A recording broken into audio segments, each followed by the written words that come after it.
there's not there's no point of reference, and we don't have the proper people to send the message. We are cooks. We cook for people, and we need someone that send the message properly out there to understand of what you do and what you pay, and that's been the hard point. So like if I could, when I started to build afresh with we had a prop vest, a good sommelier, and everything was going on. Now we're gonna take to the next level. Look, you're just very busy. I think we're gonna do burgers and fries now. Like, sorry, I'm not doing that. So I'm out. Can you be the change then that we need to see in this city in regards to that, bringing fine dining and having that conversation? Because I feel like starting up. I just feel like even on this podcast, I've met with a lot of people, interviewed a lot of people where the conversation is starting to be had, and there's at least, like, going back to the conversation I had with Chef Trevor Bird. He was talking about a dinner he had in Paris, and I think he was saying with just the amuse-bouche, he had spent like 80 euros for 2 little bites. Yeah. Can you be someone to fly the flag of that education for the people here locally? I really wish I could. I think I can do a lot for the city, and I have tried my very best. I mean, thanks to Secret Education, we were able to bring an international journalist that was very well known, top of the top. The lady built Brazil and Colombia and Peru and a lot of things and we tried talking to Tourism Vancouver to be able to do events and exchanges and stuff. They grabbed the story and did run it themselves without her help. And I think that's the biggest thing. I think everybody needs to take their chip on their shoulders and the ego aside and work together. I mean, my friend was. I remember he was looking to have a chef here, and he was working at Chiba. And so like, well, let's go Massimo. Let's get Massimo Bottura here in 2012. Nobody knew who Massimo was. Right. And then I told Massimo to go to places where the only guy I knew was Chef Wandang. Go visit him at Diva de Med and go see this guy and and that's the person I am. Massimo went, and typical European people, Massimo and Lara went to places and then dropped invitations to see chefs and to come into the event that he was doing. A lot of people didn't even show up. What is that? What is that about? Is it North America? Is it Vancouver? I don't think it's North America. I think it's here. Yeah. I think it's, honest to God, it's here. What about here causes that to be our reality? I think is this guy is better than me. I don't want to rub shoulders with you. I'm scared you're gonna take something away from me. Right. I think is insecurity and the ego. Ego, yeah. I had a good example on December 8th.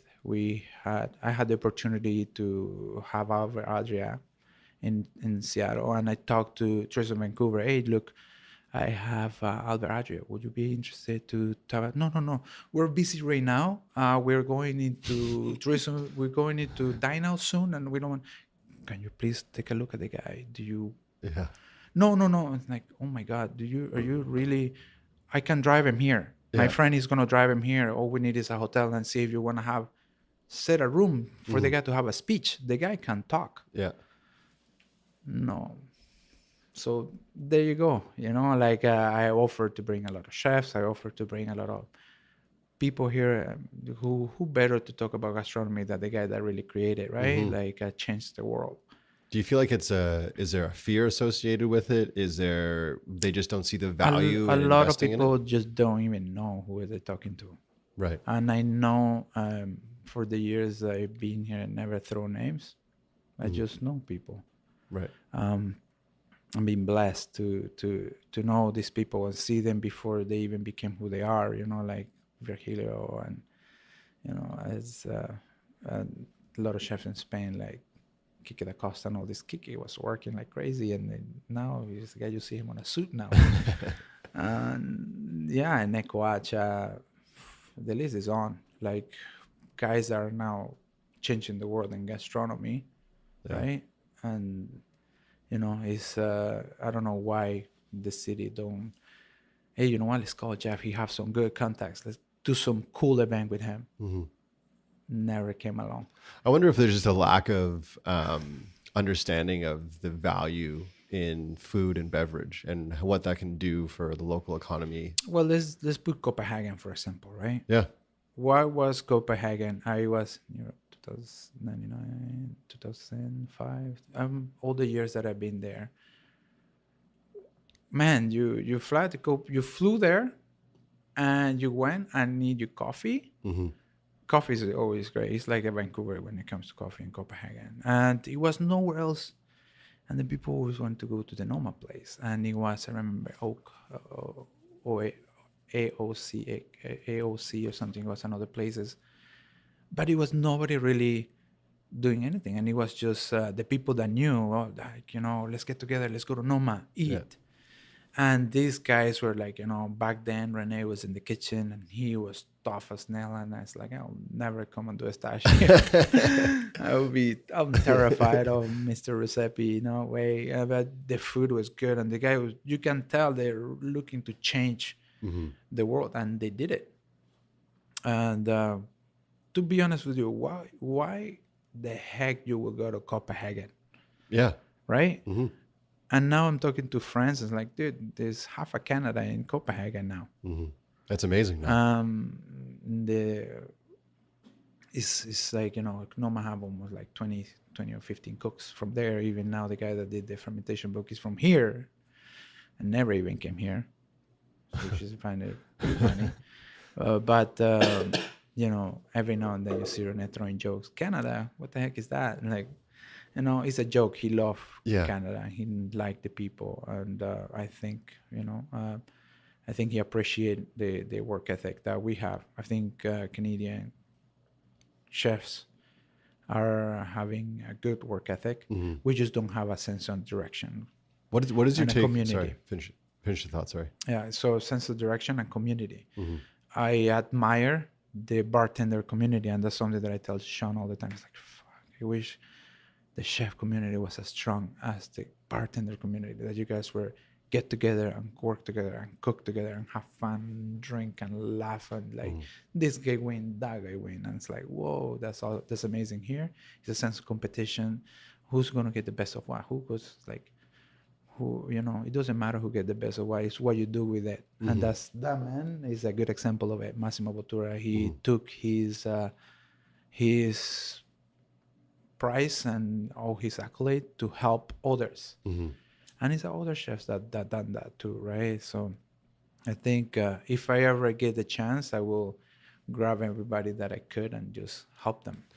Yeah. So what is your thought on that? Why is it that we seemingly, and this has come up on the show a few times when speaking with other chefs in the city, why is it so naturally that chefs seem to operate in silos? Now, you mentioned just a few minutes ago about sharing sturgeon recipes with someone so very openly.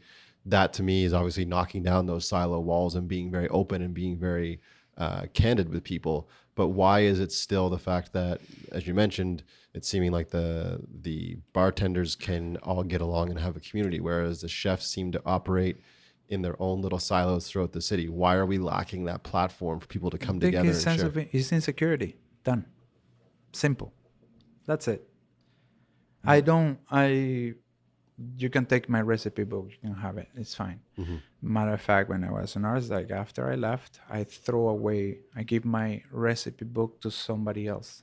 I said, like, I learned what I needed to learn. Right. Now I'm gonna go and do it my own. Everything is done, I create, and even though it's recipes and ideas from other things, I mean, you don't really, I push myself, to do better every day. But I'm always be the one picking up the phone and calling people like, hey, you want to come and collaborate? You want to do this? You want to do that? Like, and at times chefs have come along. I have been blessed to be with Pino Postraro, Angus, and Hamid at when I was at Secret. It was very nice to have them there.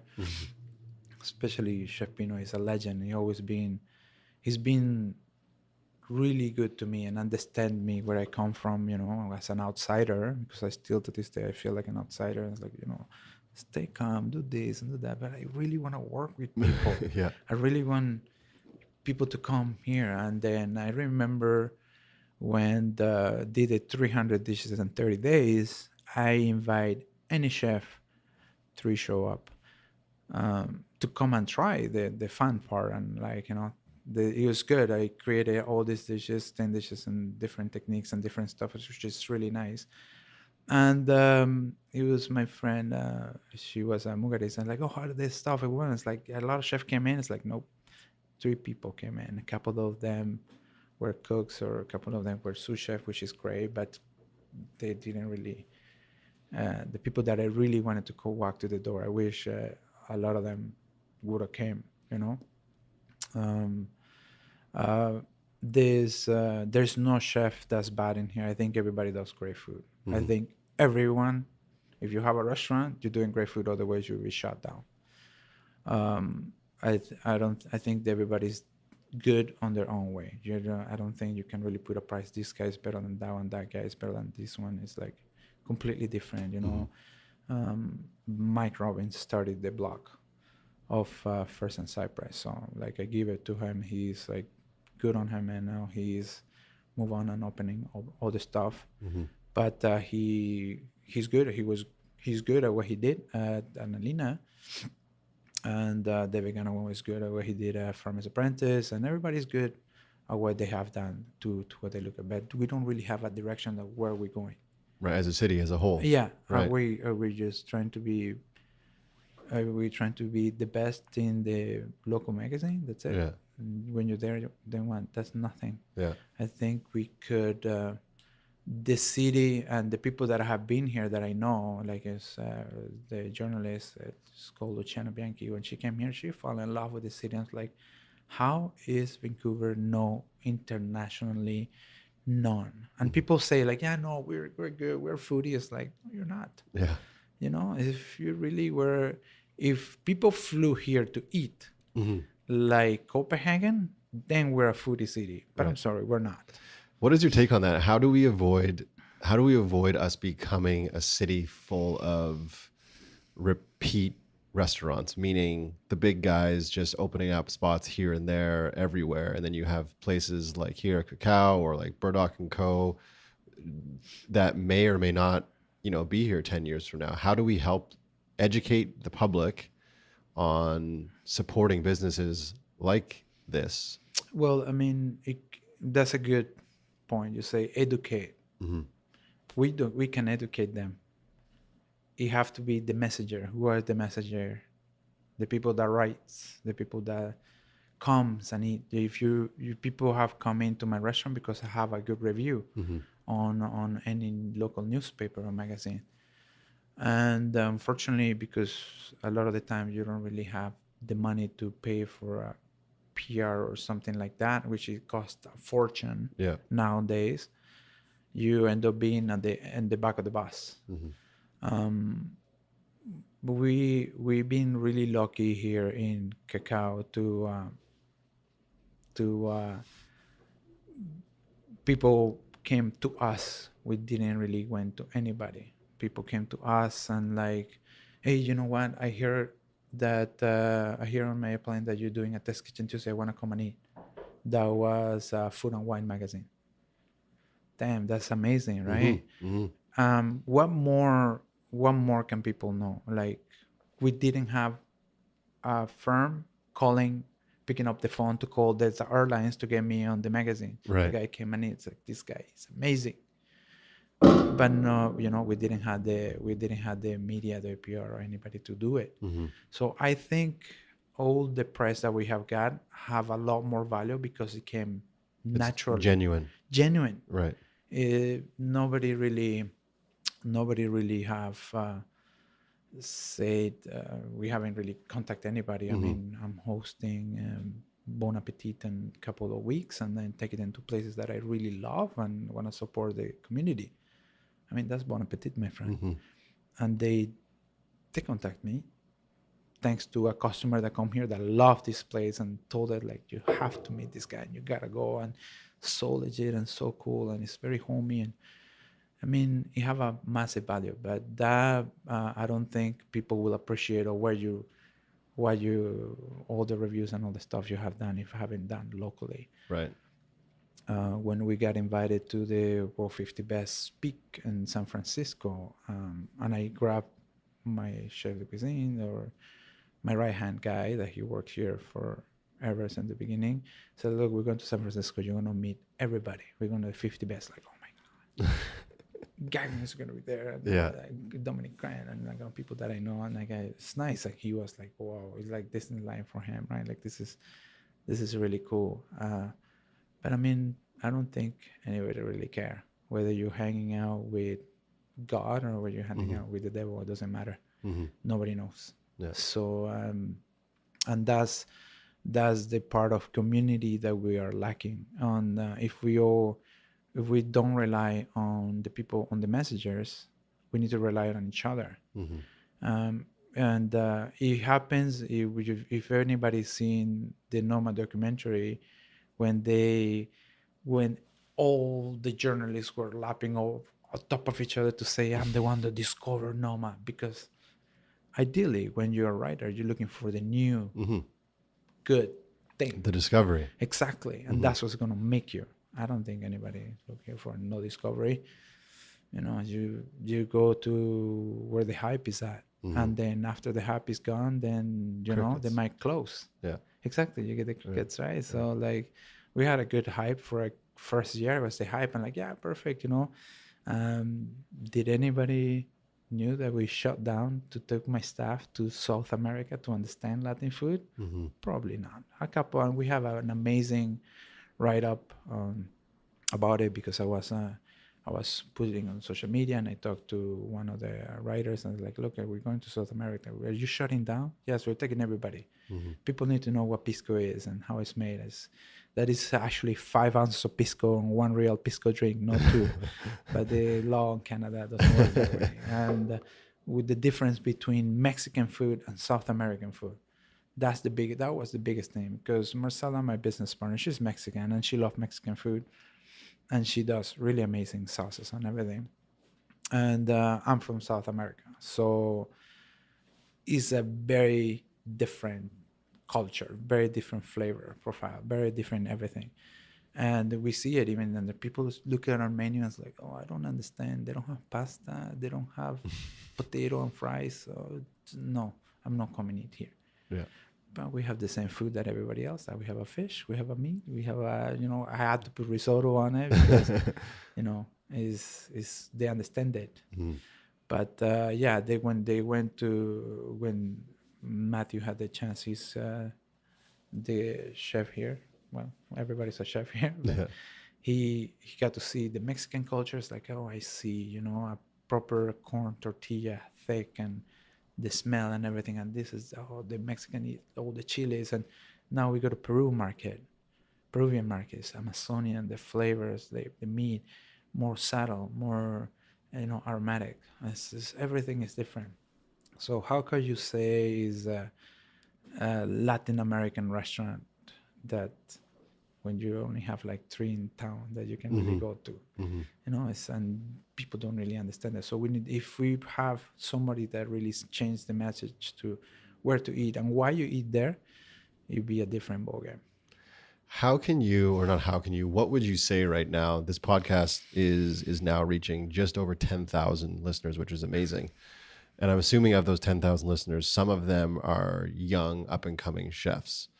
And hearing you talk about, for lack of a better term, again, issues we have here locally with that kind of separation of community and lack of kind of unity moving forward with the industry as a whole. What would you say to those young, impressionable, up and coming chefs?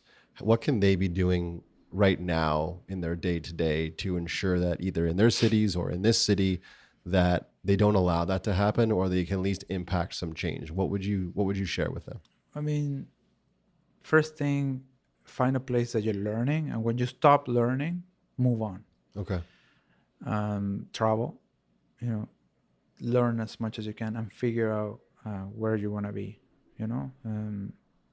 If you if you're going to work in a place like Noma, please don't go work in a chain restaurant. You just wasted their time, Mm-hmm. you know? Um, Go somewhere that you can grow and you can show what you did, you know? I think it's important. And stay in a kitchen for more than 1 year, for the love of God. I think it is here is like I'm doing 1 year and then I'm gone.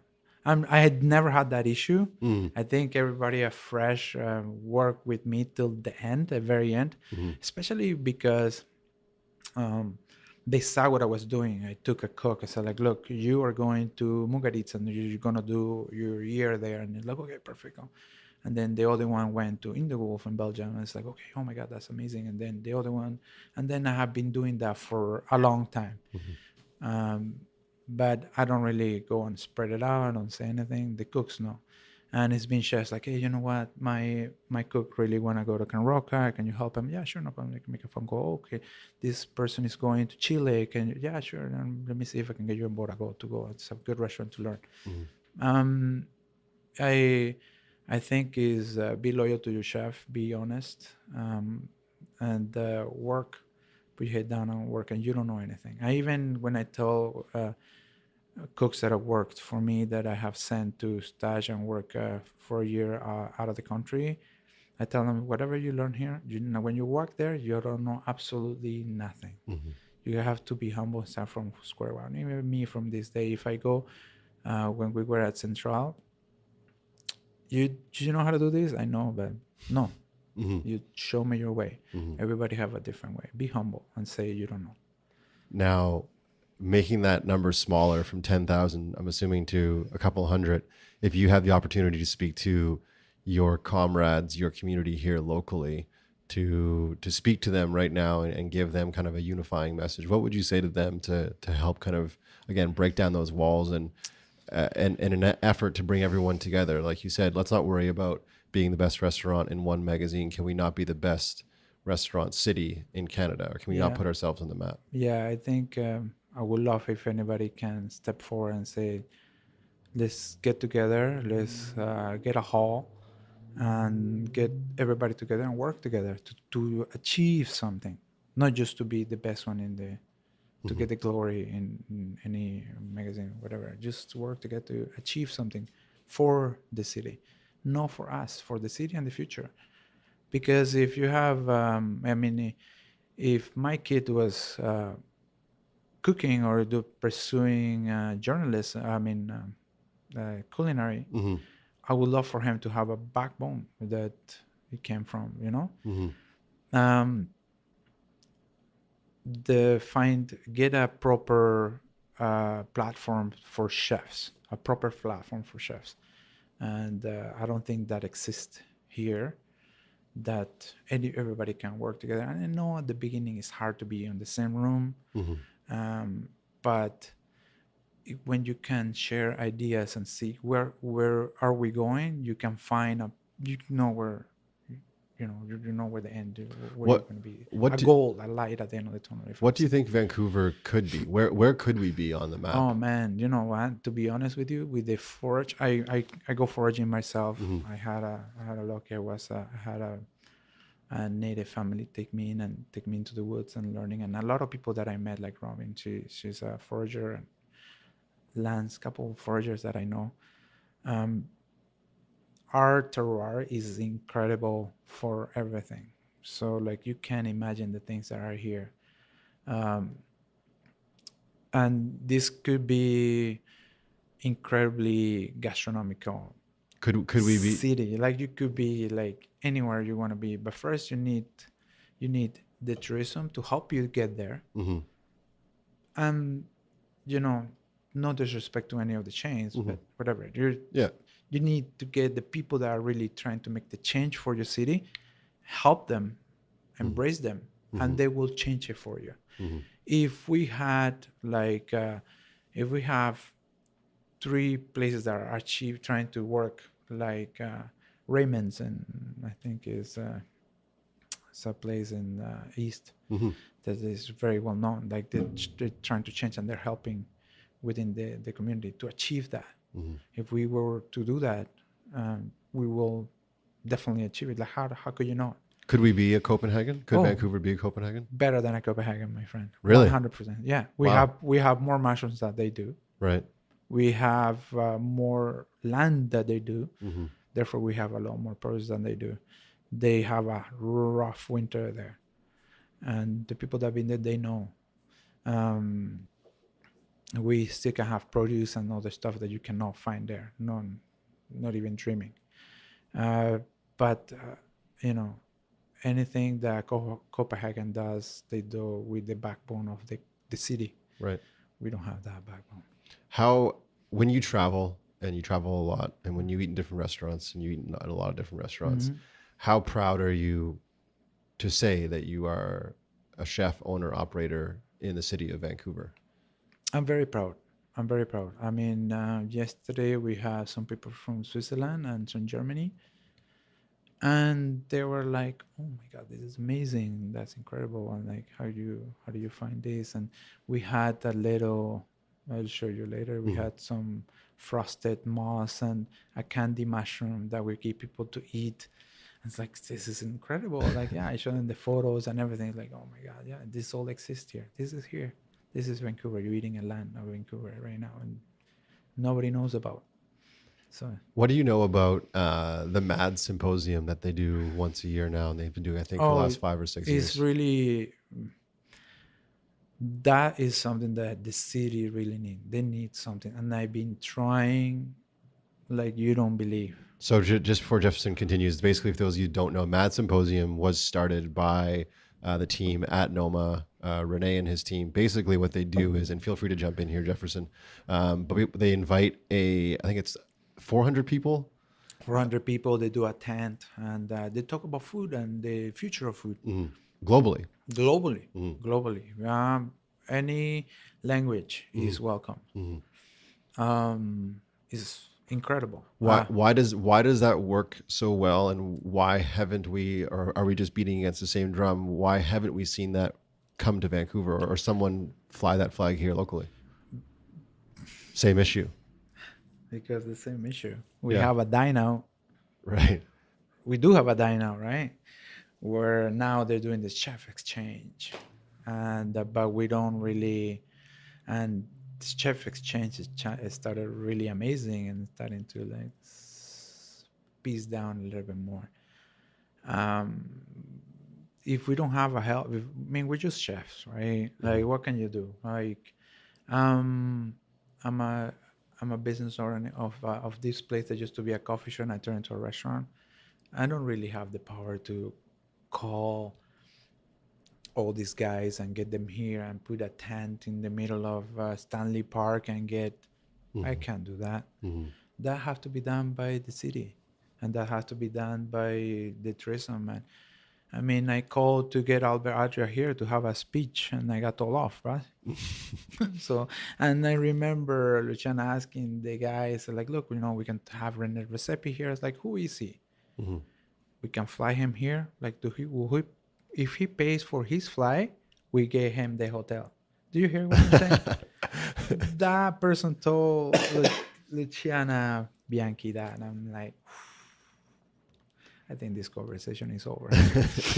why does then Toronto have such a successful symposium? They have the Terroir Yep. Symposium there. They have it in May Yeah. every year. Yeah. We're heading there this year with the podcast. Why does it work in Ontario? Because it's a city. Density. Density is have bigger, a lot more people, a lot more how's it called, population, Mm, and the chef seems to be working more together towards something. right. They seem to have a goal to achieve something. I was there um, I did an event there for food for soul. I think is something like that, or I don't remember. And I saw everybody working together. I was like, wow, that's awesome, And Anthony got them to fly me to Toronto to cook. And I'm like, yeah, wow. He told me like, When I arrive, I'm like, oh my god, I need to prep. And it's like, calm down, let's go have a drink, chill out, let's do something. We get the people to help us out, and I saw everybody was really warm towards me, and everybody was helpful with each Hmm. other. Hmm. They have a good sense of community on chef. Yes, it's still a little bit um, separate with Hmm. this the new ones and the old ones, but they all have achieved to go somewhere. They all I have mean, a goal. they all have a goal. Hmm. Like you know, the guy from they have a restaurant like Alo, right? They did a different. They do something different. Hmm. We don't have an Alo here. Hmm. And I think if you want to have an Alo, a restaurant like Alo here, you need to have somebody that have a shitload of money. I'm sorry, to be able to back you up on the download. And the guy did. He have the same reservation thing system that I have. Hmm. That still people here don't get it, right? Because the issue of flaking on the reservation and all that stuff, right? Hmm. And also is because if he knows 10 people will come for the tasting menu, they will be able to perfection those 10 people and give them the best experience Hmm. possible, whether if you do a reservation otherwise, like, oh, I'm just showing up an open table, and then you flake out, then the prep is gone, the Hmm. effort is gone, and all that stuff is gone. I think Toronto have a more stronger vision of what they want to achieve. It's kind of counterintuitive as I asked you that question and hear you answer the question. I picture Toronto, and it's such a sprawling, large metropolis. Like it just goes. Yeah. Yet somehow, with that vast space, they're able to create a sense of a small community. You would think intuitively, being in Vancouver, where we are so restricted by the land with the sea right there, it would almost force us. It's like if you and I lived in a small apartment together, we would have to become really good friends, because Yeah. it There's wouldn't no serve us it choice. wouldn't serve us well to Yeah. dislike each other, or for me to keep secrets, or vice versa. So I'm wondering if you can offer an opinion on that. Why you think it is the geography detrimental to us, or can we use the geography to help bring us together and have those conversations? Well, we have a couple events here. Like they have the eat, but the events are not done right. They're Hmm. done to benefit themselves. They're not ban. They're no. The events are not done to benefit the city. Honestly, let's Hmm. be honest. Hmm. Like if you look at the eat for the last 5 years, you're gonna see the five same chefs Hmm. for the last 5 years. Hmm. You know what I mean? Or the same event, the over and over, and he's not doing anything for here. You go, you do the eat event, like, oh great, you go and do a cooking demo, and like, okay, and what? Do they know that we have over 80 species of mushroom plants and edible Hmm. goods in Vancouver? Do they know that we have a root that grows in the shore that tastes like cilantro? Do you know that is a wood inside a plant inside a wood that tastes like licorice? Do you know you have a jelly mushroom that you can clarify and I need like a gummy bear? No. And if I when I tell this to chef outside the country, like they're like, damn, what a waste. Yeah. Nobody's passing that along. But we have a lot of pasta and pizza in the city. what can we do? And I feel like I'm asking the same question, Oh just different way. man, But like, what can we do to facilitate change? Like, what can you and I I do? think I think if we do a proper platform where chefs can be chefs and have a long table of people talking. Hmm. And when I said I have a long table of people talking, I seen, and we're hoping to go in March to a place called Kitchen Dialogues in the Basque Culinary Center. Okay. It's same as a mat, similar. It's done for they get a lot of cooks and stuff, and they talk about the same thing that they talk on mat. Hmm. It's not as intense of mat, but is a nice it's Nice done platform. it's a platform Yeah. what that is done, the Basque Culinary Center, right? Why it could be done by BCC, it could be done by Pika, it could be done by any culinary center, and they have a backbone as well. From like they have a hotel that you can go to and you get a discount. Of course, you pay for your flight, Hmm. but then you have food and you meet everybody, and we're hoping to be. I was there 2 years ago. I try to go every year, every time it's happening, And we're going to on March the 11th and 13th. When you come back from those events, is that what you personally use to re-energize yourself? Like When I how? come back from those events, I get extremely depressed and sad because No. I'm coming back to the city. I'm like, why can't we do something like this, right? Like, my goodness, I don't know. I wish I wish I was as powerful as some of the named chefs that are here that are doing their stuff to grow their brand Hmm. and not growing the city. Hmm. Um, and I could do so much. Well, Like, I just feel like giving me. I feel like not you could, you can. Yeah, I just feel like maybe you, for some reason, this is just me interpreting it. Like, do you feel like you've been doing it too long and there hasn't been change? And the reason I Yeah, ask that is because I'm always reminded of the story of a farmer and the farmer who plants a seed. And the farmer who plants a seed, he doesn't check every day to see if that seed is bearing fruit. yeah, He just keeps putting the work in. yeah. He soils it and waters it and tends to it. I So I'm wondering if you have it within you, going back to your physical days when you were fighting and being relentless. Do you have that in you still? Like, can we as a community count on you to be someone that has that endless desire to see this succeed? If anybody wants to do a crazy event, you want to bring the best chef in the world and you want to have a good speech, Hmm. call me. Let's do it any Yeah. day. And I have talked to people that really want to do it, and it's like, yeah, I have. Here's a list of names. Look Hmm. at it. The Hmm. jaws drop Right. because a phone call away. We can do it. But a lot of people wants to like, yeah, let's do it, and then we bring it here, and then you get it to my restaurant, and you get it. It's like, no, no. That's not. If I want to do it, Hmm. I want to do it for the city as a community. Hmm. I don't want to do it if if I ever was able to bring like a chef, like if tell Master, chef, I really want you to come in. If I bring Massimo Bottura, he's not gonna eat to my restaurant. I want to make sure he tastes the city and meet Hmm. everybody, Hmm. whether I like you or not. Hmm. You know, just to see, so you can understand what the city have to offer, and he knows what the city have to offer, and it's sad Hmm. that is we're not where we're supposed to be. I mean, how is a whole like? If you ever been in Modena before, no? Hmm. Hmm. Modena is like Vernon. Vernon is like a town or Yeah. Yeah. something. Vernon. Or Yeah. Yeah. Yeah. just find a town inside Vernon that you don't Hmm. know. Yeah. That's Modena. Yeah. Or we talk about third world countries like Brazil, Peru, Colombia now. Is how those places are getting where they are. Hmm. Recognition, and people's flying there to eat, and they know where to eat, and they're dropping the money where they're supposed to be dropping the money Hmm. because they have the backbone of the tourism. If you don't have help from the city, you won't go anywhere. The Let's put an example. Peru was a city that everybody went to Machu Picchu. Hmm. Nobody went to Lima. For what?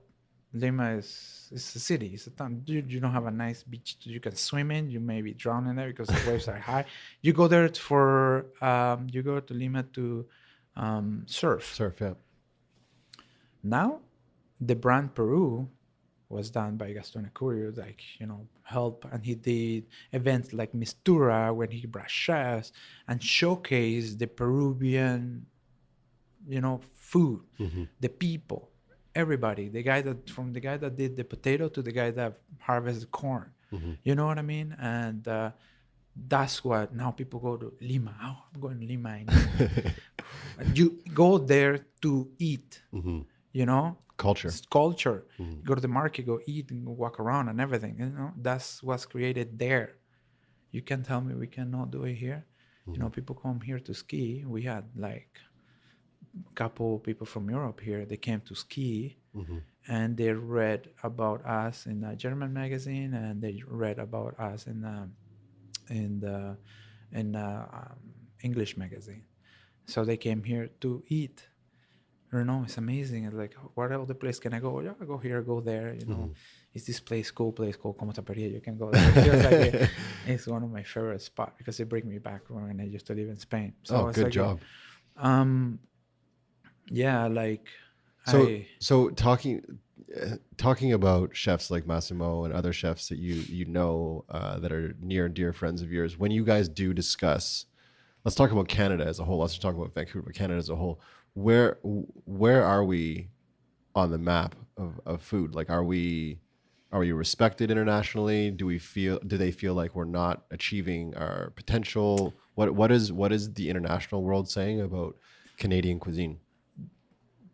um what I had a conversation with a lot of chefs from out of town, from internationally, and we don't really. It's the same thing. We don't really have a platform. Mm-hmm.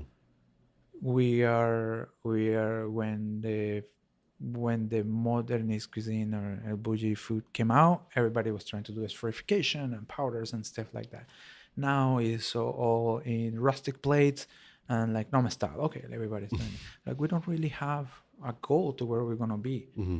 Um, I was talking to a journalist like, "Oh, Jeff, I hear about what you're doing," and like, okay, I'm doing Latin cuisine, but you're supposed to be doing West Coast cuisine. Mm-hmm. It's like, yes, I'm doing Latin cuisine with the West Coast ingredients. Mm-hmm. I use everything from the West Coast that we can do and transform it with flavor. Yes, of course, it's same as every other place. Mm-hmm. They use, uh, stuff from out of town to build it. Like we use a lot of couple of corn that we can get from Latin America, but we use a lot of the local ingredients too.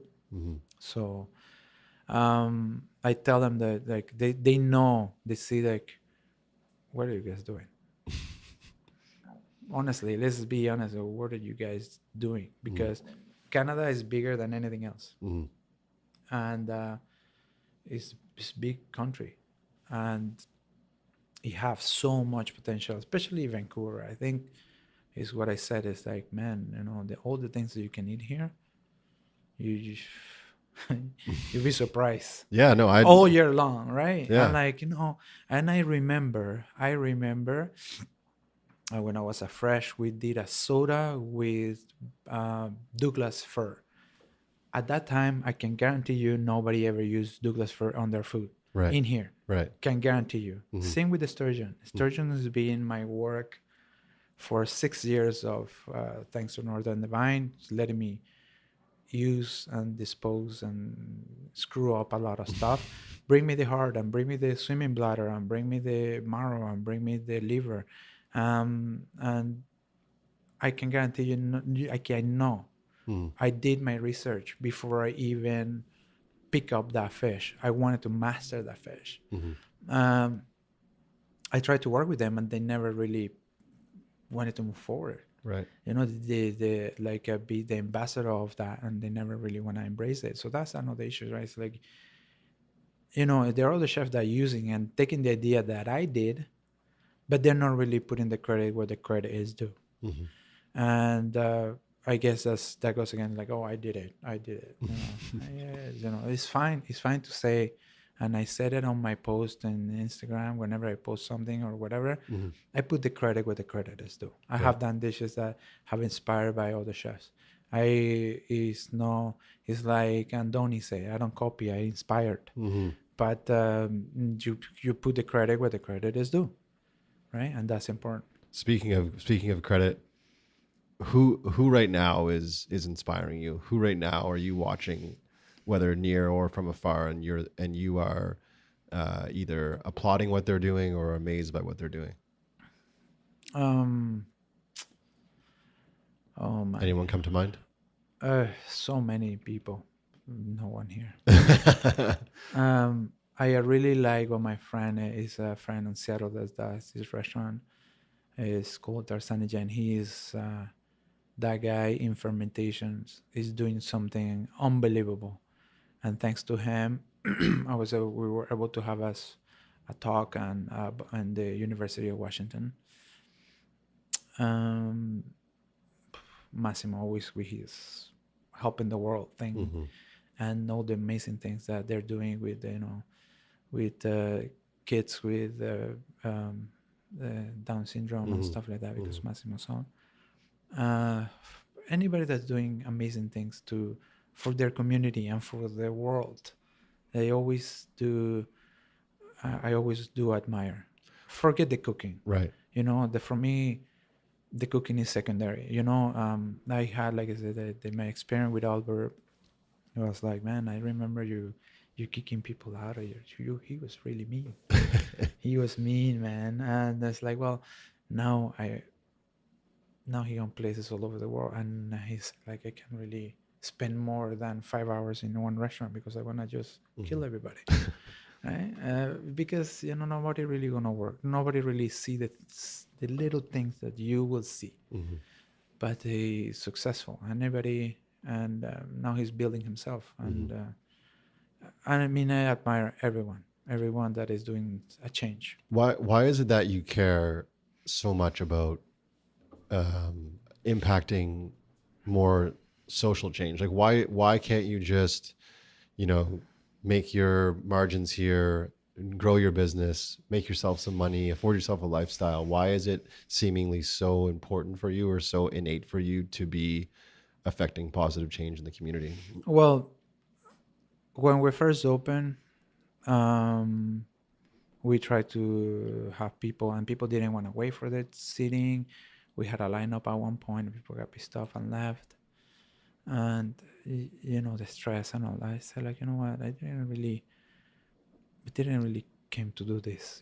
I remember when I moved here, and they offered me the job that we spoke earlier, and I asked how many covers they were doing. Oh, we're doing 150 covers. I was like, whoa, that's not cooking. That's a factory. And like, well, I understand you need to do the volume to make the money, but the course is where the quality goes. I'm sorry, but the quality doesn't. You either go to a place before they get busy, so you get early rush, so you get your food well done. And I can guarantee you, when you go after, if you go after when they're after the rush, your food is gonna be crap. So like, yeah, I think then we realized it's not where I wanted to be, and we had that discussion that we're gonna run this, and we are gonna try to do a launch, and the launch never took off, and nobody understood what we were doing. And then we decided to do, like, you see all the settings here are tables of 4, even though they're 4 is for tables of 2, so people have the space. At places you go, you're like sometimes rubbing shoulder. You can even talk to your wife properly if you want to Right. have a romantic and dirty conversation with your wife. You honestly can't, Right. or your girlfriend or whatever, like, or with you, even with your friends, like, oh man, the stories that happen, you can't really say much because you have somebody literally On top of you. on top of you. And I seen that here a lot, and I didn't want to be that part. Also here, uh, we we created something different too. When you dine and you eat and you just chill. You just have a 8-10 course tasting menu. Now you're relaxing. Now you're there, and you get a coffee, and you maybe after a while, which it happens a lot, you people have a little aperitif or a whiskey of, let me show you some Venezuelan rum so you can have it, and like, you know, it's good. And people say, you never give me the bill. So, well, you never asked for it. I You like know, that. Yeah. you know. At times you go out and you go and spend a lot of money, and do you need anything else? Do you need anything else? Do you need? No, I'm fine. Your water stop getting full, Yeah. and here's your bill. No rush. It's like when you do that, you're basically kicking your customer out, and I don't think that's where I wanted to be. I wanted to have more that you dine and you stay and you chill. And I say 90% of the time, the people that after even they finish the menu, you know what, let's have a whiskey or a rum or something. Let's just relax and chill, a proper dining experience without flipping, without throwing and the waiters sometimes have to, get to make more tips. Yeah. And Yeah. it's like, I always tell everybody, and now I'm in front of the house too, I'm serving at times. And so like, well, we don't really give the bill to the customer until the customer asks for it.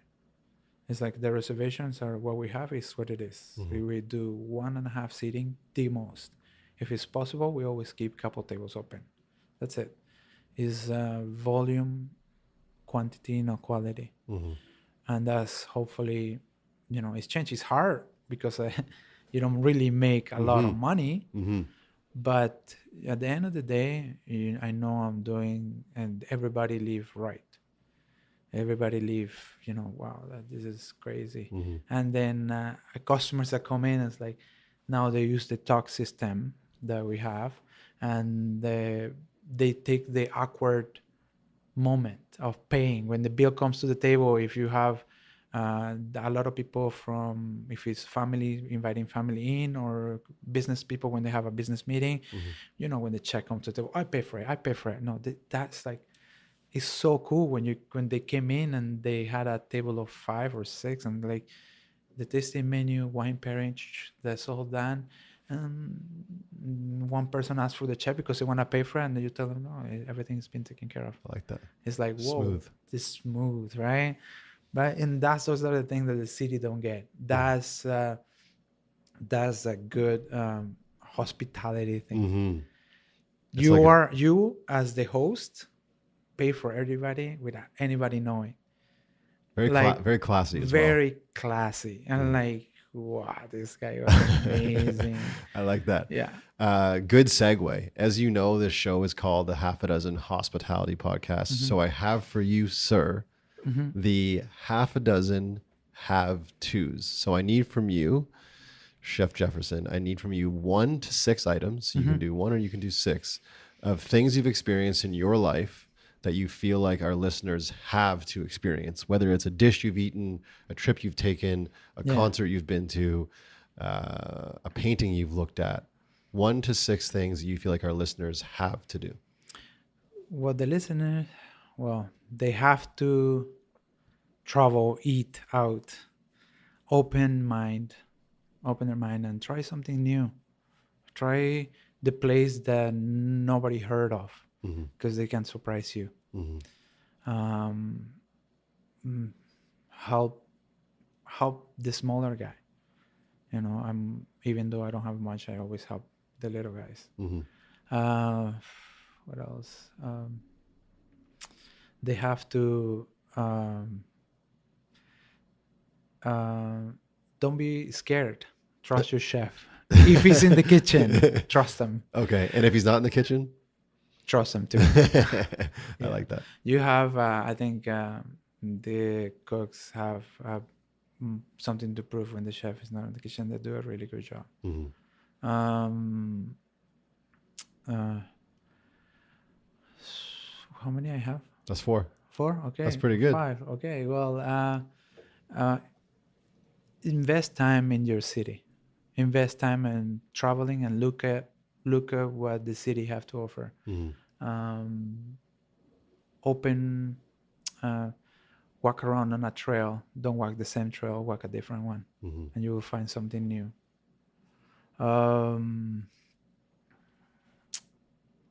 Cross the bridge. It's not that far. Yeah, exactly. And Yeah. everybody hurts for like, oh, I gotta cross the bridge. Yeah. No, it's not that bad. No. And yeah, I think those will be all the do's. I like that. I like that. Last one I have for you then is the half a dozen haven't yet. So 1 to 6 things that you haven't experienced in your life yet that you are wanting to, kind of like a bucket list, if you will. It doesn't have to be food related. It can be anything at all, whether it's a book you haven't read yet or a trip you personally haven't taken yet, or maybe it's a dish you haven't eaten yet. What would be 1 to 6 of Jefferson Alvarez's haven't yet? I haven't. Oh, I travel a lot. Yeah? Yeah, I don't think that the traveling is an issue. No? Um. What about hosting a symposium? Oh, man, that would be the dream. Yeah? That would be the dream.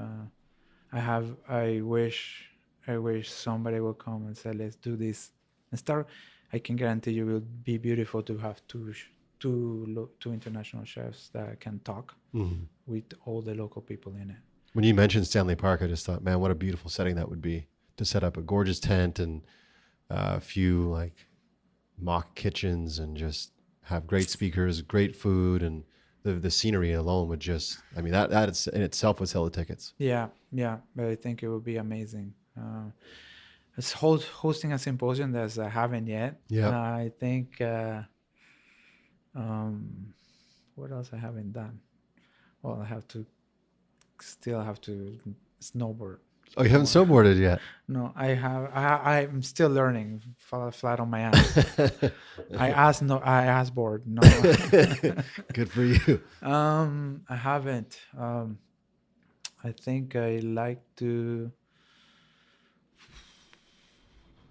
Oh, Thailand. No, I've been. I don't know. I don't know what I haven't That's, really hey, done. you've done an absolute lot, and I want to take a moment to say thank you so much for one, having me into your space, and I want to also thank you so much for speaking so candidly.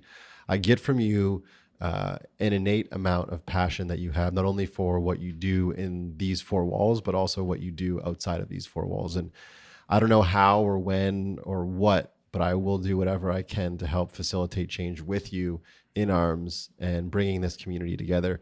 This podcast for me has proven to be such an amazing platform for just that, bringing people together and having discussion about things that need to be discussed. So I want to take a moment to appreciate you being so honest about where you think we are at here locally and where we could be if we came together as a community and moved the needle forward with one goal. So thank you so much for doing what you do, and thank you for your time today. I really do appreciate it. Yeah, no problem. Thank you. My pleasure. And unity make things stronger. That's the bottom line. I like that. Good place to finish off. You guys know what to do. Tune in next week for a brand new episode. And until then, be good and do good. That's it. We're done. Done. Thank you, Chef. Thank you, man. That was good.